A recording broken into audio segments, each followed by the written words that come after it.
The question I ask myself is, what makes this? It's like the question of the axiom. Like what is the most fundamental axiom of the universe? Uh, and does this protocol satisfy the criteria of those axioms? And another main point we talked about today was interaction. Interaction is key. So how do systems emerge? How do they interact? How do they evolve? How do they evolve? So when I analyze the interaction of any of the blockchain systems, which are computationally bounded systems, as in like they're built into computation, they're bounded by computation. And as I said earlier, Alan Turing pointed out that computation itself is an incomplete and inconsistent not system, and this is akin to to language being incomplete and inconsistent also. So computation is built on language, and they're both fundamentally incomplete. So we're building a monetary system that is fundamentally incomplete and is bounded by the laws of thermodynamics.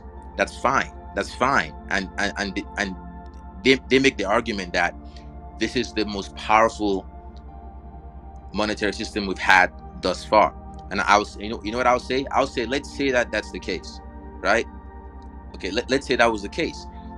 That makes sense as long as Einstein's representation of the universe remained on the only system that we have to understand nature. As long as energy remains the only representation of natural phenomena, then we consider that might be the case. And what I realized that that this system has a critical point of failure, and it's in that if someone else formalizes a more fundamental representation of how natural phenomena interacts, and this representation can derive Einstein's representation of nature, Einstein's discretized representation of nature, then this renders that system obsolete. Which means that if we were to develop our entire civilization going forward on this computationally bounded system like Bitcoin or whatever other proof of nonsense they have, right? As long as it's bounded by energy computation, it's limited in its ability to be complete and consistent. If we go back to the basic laws of Gödel, Turing, Markov, etc., etc. So the argument that I make is, yes, but it might be it's you know what I say?